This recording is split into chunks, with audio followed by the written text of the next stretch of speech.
ونصلی علی رسولہ الکریم اما بعد فاعوذ باللہ من الشیطان الرجیم بسم اللہ الرحمن الرحیم ما کان محمد ابا احد من رجالکم ولکن رسول اللہ وخاتم النبیین وقال النبی صلی اللہ علیہ وآلہ وسلم انا خاتم النبیین لا نبی بعدی صدق اللہ العظیم وصدق رسولہ النبی الکریم ونحن علی ذلک لمن الشاہدین والشاکرین والحمد للہ رب العالمین۔ آج آپ کے الطاف کالونی کے مین چوک میں آپ سے جو گزارشات کرنا چاہتا ہوں، کسی ووٹ کے لیے نہیں، کسی سیاسی جماعت کے لیے نہیں آیا ہوں، بلکہ میں جناب نبی کریم صلی اللہ علیہ وآلہ وسلم کی عزت اور ناموس کی خاطر آپ کے پاس آیا ہوں۔ اگر آپ کے سینے میں نبی پاک صلی اللہ علیہ وآلہ وسلم کی محبت ہے، جو میری آواز سن رہے ہیں، تو وہ ذرا قریب آ جائیں۔ وہ ذرا اپنی نشست کو چھوڑ کر، میں کسی سیاسی بات نہیں کرنے جا رہا، بلکہ میں صرف اور صرف آقا نامدار صلی اللہ علیہ وآلہ وسلم کی بات کرنے جا رہا ہوں۔ میرے دوستو، میرے پاک پیغمبر جب دنیا سے چلے گئے، پاک پیغمبر سے دنیا کے جانے کے بعد ایک فتنہ اٹھا۔ اس فتنے کا نام تھا مسیلمہ کذاب، جس نے یہ دعویٰ کر رکھا تھا کہ میں آخری نبی ہوں، میرے بعد کوئی نبی نہیں ہے۔ جو مسلمان یہ کہتے ہیں کہ ان کا نبی آخری زبان محمد مصطفیٰ ہے، وہ جھوٹے ہیں، میں سچا ہوں۔ اس نے ایک لشکر تیار کیا، لشکر تیار کر کے مسلمانوں کے بیچ میں بھیجا، اور مسلمانوں کے بیچ میں جا کر کے ان کو گمراہ کرو، ان کو طرح طرح کی باتیں بتاؤ۔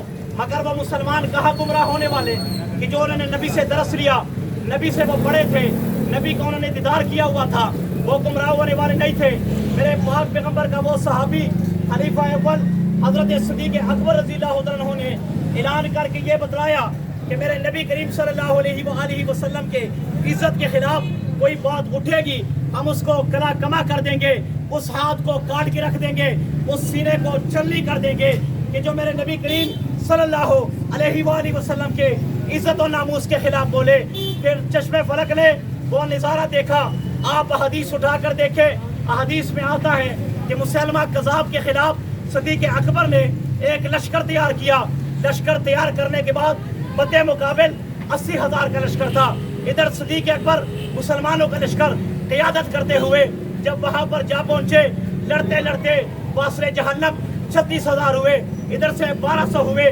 جب صدیق اکبر سے پوچھا گیا کہ نبی کے دور میں 259 شہید ہوئے، آپ کے دور میں، آپ کے ابتدائی دور میں 1200 شہید ہوئے، یہ تو بتلاؤ وہ کامیابی تھی یا یہ کامیابی تھی؟ صدیق اکبر نے بتایا، نبی کی ناموس کی جب بات آتی ہے، نبی کی زلفوں کی جب بات آتی ہے، نبی کے چہرے کی بات آتی ہے، نبی کے عزت کی بات آتی ہے، نبی کے اٹھنے کی بات آتی ہے، نبی کے لفظوں کی بات آتی ہے، نبی کی عزت اور ناموس کی بات آتی ہے۔ یہ تو 1200 ہے، یہ اگر 12,000 ہوتے، 12 لاکھ ہوتے، میں نبی کے جوتے پر قربان کر دیتا۔ سبحان اللہ، ختم نبوت زندہ باد، زندہ باد، ختم نبوت زندہ باد، زندہ باد، آج کہنے کا مقصد یہ ہے، کیا کسی مسلمان کو پتا ہے کہ قادیانیوں کے بنیادی عقائد کیا ہے؟ کیا کسی کو یہ پتا ہے کہ آپ کو آپ کے قرآن سے گمراہ کر دیا جائے گا؟ کیا آپ کو پتا ہے آپ کو آپ کی بخاری سے گمراہ کر دیا جائے گا؟ وجہ یہ ہے کہ ہمیں پتا نہیں ہے۔ قرآن میں لکھا ہوا ہے ما کان محمد ابا احد من رجالکم، کہ آپ کا محمد آپ کے مردوں میں سے کسی کا باپ نہیں۔ مجھے یہ بتلایا جائے کہ نبی پاک صلی اللہ علیہ وسلم کے تو بیٹے تھے، آپ کو اس آیت سے گمراہ کریں گے کہ آپ کے قرآن میں لکھا ہوا ہے کہ وہ کسی کے باپ نہیں، بلکہ آپ کے تو بیٹے بھی تھے، بیٹیاں بھی تھی۔ اس کا جواب اگر آپ نے سننا ہے، آپ کے سینے میں عشق محمد ہے، آپ کے سینے میں نبی کی محبت ہے، اپنے علماء کے پاس جائے، جا کر کے ان سے پوچھے کہ ہمیں یہ بتلایا جائے اس آیت کا مطلب یہ ہے، اس آیت کا مطلب کیا ہے، ہمیں بتلایا جائے۔ نبی کے عشق کے لیے نکلو، نبی کی ناموس کے لیے نکلو، نبی کی عزت کی خاطر نکلو، بلکہ نبی کی عشق میں، نبی کی ناموس میں اگر کسی گستاخ کو واصل جہنم کر دیا جائے، یہ صدیق کی سنت ہے۔ بلکہ بڑی بات کہنے لگا ہوں، جو نبی کی شان میں گستاخی کرتا ہے، نبی کی شان میں بکواس کرتا ہے، نبی کی شان میں بونکتا ہے، میرے آقا انعامدار نے خود صحابہ کو تیار کر کے کعب بن اشرف کے خلاف بھیجا اور بیچ کر کے یہ بتلایا، اے میرے صحابہ، اے میرے اصحاب، اگر میرا کلمہ پڑھا ہے، میری نماز پڑھتے ہو، میرے طریقے پر چلتے ہو، میرے رائے راہ کو اپناتے ہو، جا کر کے جو اس بندے کو، جو اس کتے کو، جو اس واسے، جو اس گستاخ کو قتل کر کے آئے، میرے پاک پیغمبر نے فرمایا جنت کی ضمانت میں دیتا ہوں۔ سبحان اللہ، ختم نبوت زندہ باد، زندہ باد۔ जन्नत की ज़मानत मैं देता हूँ। आज अगर कोई लिबरल तबका ये कहे कि ये फसाद है, तो मुझे बताओ अगर ये फसाद है तो मेरे पाक पैगंबर ने अपने दौर में ये फसाद क्यों करवाया? अगर ये फसाद है तो मेरे पाक पैगंबर ने सदीक अकबर के जो खलीफा है उन्होंने क्यों करवाया?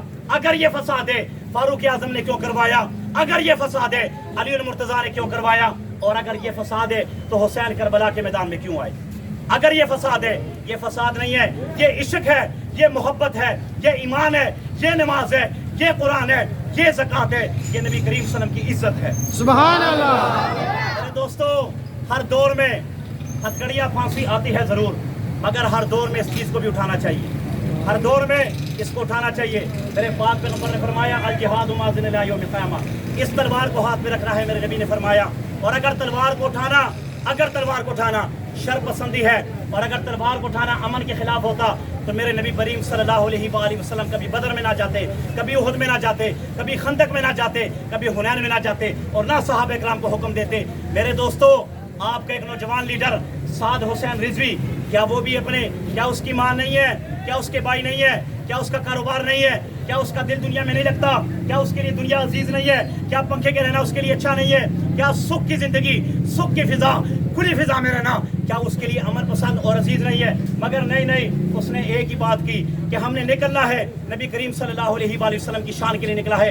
आज भी वो जेल के सलाखों में बैठकर जब उससे कोई मुलाकात करने के लिए जाता है, वो एक ही बात कहता है, रब्बे जुल जलाल की कसम, ये तो साद हुसैन अंदर आया है, अगर इसकी माँ को भी इस मिशन में शहीद कर दिया जाए तो साद कहता है रब्बे जुल जलाल की कसम मुझे ये भी कबूल है। और अगर वो ये कहता है कि मेरी गर्दन उतार दी जाए नबी की नामूस के लिए, नबी के जूते के लिए, तो साद कहता है ये सौदा सस्ता है। और आज का मुसलमान कहता है कि नहीं, कारोबार बड़ा है। आज का मुसलमान कहता है कि जागीरदारी बड़ी है। आज का मुसलमान कहता है कि मेरे बीवी है, मेरे बच्चों का क्या बनेगा, मेरे फलाह का क्या बनेगा, उसका क्या बनेगा। मेरे दोस्तों, सहाबा इकराम के भी बच्चे थे। मेरे दोस्तों, सहाबा इकराम की भी बीवियां थी। मेरे दोस्तों, जब मेरे पाक पैगंबर कुफार के खिलाफ निकला करते थे, आपकी तो एक बीवी होगी या दो बीवियां होंगी। मेरे नबी करीम सल्लल्लाहु अलैहि वसल्लम की 10-10 और 11-11 बीवियां, सुभान अल्लाह, उनकी भी बीवियां थी।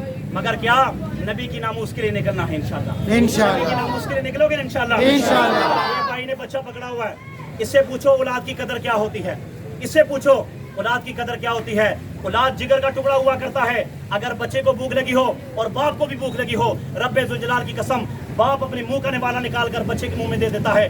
मगर नबी की नामूस के लिए एक औरत सहाबिया निकली, कहने लगी या रसूलल्लाह, मेरे घर में कोई जवान नहीं है, घर में कोई और नहीं है, मगर या रसूलल्लाह ये 6 से 7 माह का बच्चा है, ये लाई हूँ। आका ने फरमाया ये क्या करेगा? ये तलवार नहीं उठा सकता, ये आगे नहीं जा सकता, ये पीछे नहीं खड़ा हो सकता, ये क्या करेगा? कहने लगी या रसूलल्लाह, मुझे इतना पता है ये कुछ नहीं कर सकता है, मगर या रसूलल्लाह इतना जानती हूँ कि जो तलवार, जो तीर आपके खिलाफ आए, मेरे बच्चे को आगे कर देना मेरे साथ के लिए इतना ही काफी है। सुभान अल्लाह। मेरे सादत के लिए इतना ही काफी है। उस औरत ने बच्चा आगे कर दिया, तो क्या आप अपनी जान माल को आगे नहीं कर सकते? करेंगे इंशाल्लाह, करेंगे इंशाल्लाह। मैं आपसे वोट के बारे में नहीं, पार्टी के बारे में बात नहीं कर रहा। मैंने किसी पार्टी, किसी की वोट की बात नहीं की, और ना मैंने वोट की बात करनी है। मैंने बात की सिर्फ और सिर्फ नबी पाक सल्लम की नामूस की बात की।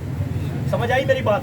बाकी तफसील आप हजरत से सुने इंशाल्लाह। कल हमारा एक लाएमल है, अगर आप सिर्फ नबी करीम सल्लल्लाहु अलैहि वसल्लम की इश्क और मोहब्बत में आप हमारा साथ दें, आप आगे निकले, बल्कि हमारा साथ नहीं, आप जब आगे निकलेंगे तो जो नबी के गुस्ताख है ना, वो देखते हैं कि अभी आशिक जिंदा है या जिंदा नहीं है। लिहाजा करो, उन्होंने आपका ईमान देखना है, आपका जज्बा देखना है, आपके कारोबार के शटरों को बंद देखना है कि देखते हैं ये वहाँ पहुँचते कि नहीं पहुँचते। अल्लाह अमल करने की तौफीक।